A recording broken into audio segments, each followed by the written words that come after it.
हे फ्रेंड्स, चला तर आजच्या व्हिडिओमध्ये पाहूयात काळा मसाल्यातलं मटणाचं कालवण मी कसं बनवते ते. खूप इंटरेस्टिंग व्हिडिओ आहे, शेवटपर्यंत नक्की पहा.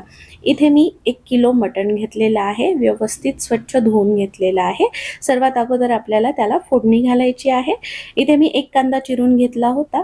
कुकरमध्ये मी 2-3 चमचे तेल टाकलं, त्याच्यामध्ये बारीक कापलेला 1 कांदा टाकून त्याला सॉफ्ट होईपर्यंत फ्राय केलं. यामध्ये मी 1 ते 1.5 चमचा हळद टाकलेली आहे आणि हळद सुद्धा 1 मिनिटभर परतल्यानंतर मटणाचे पीसेस आपल्याला याच्यामध्ये टाकून घ्यायचे आहेत आणि हाय गॅस फ्लेमवर याला 4 ते 5 मिनिट व्यवस्थित फ्राय करून घ्यायचं आहे. त्याआधी मी याच्यामध्ये जवळपास 2 चमचे मीठ टाकलेलं आहे. संपूर्ण कालवणाचं मीठ मी आत्ताच टाकलेलं आहे आणि हाय गॅस फ्लेमवर आता याला आपल्याला परतून घ्यायचं आहे. याला मीठ टाकल्यामुळे छान असं पाणी सुटतं. कुकरवरती मी एक ताट ठेवलेला आहे आणि त्याच्यामध्ये 1 तांब्याभर पाणी टाकलेलं आहे. कालवणासाठी मी कोणकोणता मसाला घेतलेला आहे तो दाखवते. अर्धी वाटी खोबरं मी गॅसवर भाजून घेतलेलं आहे. 3 छोटे कांदे सुद्धा भाजून घेतलेले आहेत. 1 टोमॅटो, हिरवी कोथिंबीर, आलं आणि लसूण.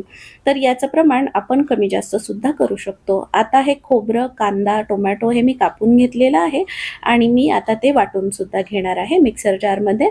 तोपर्यंत पहा, 10 मिनिट मी कुकरवर असं झाकण ठेवलं होतं. वरचं पाणी गरम झाल्यानंतर ते मी कुकरमध्ये टाकलं आणि कुकरचं झाकण लावून आता आपल्याला त्याच्या शिट्ट्या करून घ्यायच्या आहेत, जवळपास 4 ते 5. वाटण वाटून झालं आणि तोपर्यंत मी ज्वारीच्या भाकरी सुद्धा करून घेतल्या होत्या, तुम्ही पाहिल्याच असतील. कुकरच्या 5 शिट्ट्या झाल्यानंतर त्याचं प्रेशर मी आपोआप रिलीज होऊन दिलं आणि त्यानंतर तुम्ही पाहू शकता मटण अगदी छान शिजलेलं आहे. मी शक्यतो मटण कुकरमध्ये शिजवते कारण पातेल्यामध्ये खूप जास्त वेळ लागतो म्हणून. तर आता आपल्याला हे बाजूला ठेवायचंय आणि ज्या पातेल्यामध्ये मटणाचं कालवण बनवायचं होतं त्यामध्ये मी 2-3 चमचे तेल टाकून आपण मिक्सरमध्ये वाटून घेतलेला काळा मसाला टाकलेला आहे. लगेचच यात मी पावडर मसाले टाकते, ज्यामध्ये कांदा लसूण मसाला 3 चमचे आहे, मटण मसाला 1 चमचा, धणा पावडर 1 चमचा आणि गरम मसाला 1 चमचा आहे. हा मसाला परतत असताना मी मटण स्टॉक सुद्धा थोडासा याच्यामध्ये टाकलेला आहे आणि आता तेल सुटेपर्यंत हा मसाला परतून झाल्यावर शिजवून घेतलेलं मटण आणि त्याचा जो स्टॉक आहे तो आपल्याला पातेल्यामध्ये टाकून घ्यायचा आहे आणि आपल्याला जितका रस्सा बनवायचा आहे त्यानुसार गरम पाणी सुद्धा टाकायचं आहे.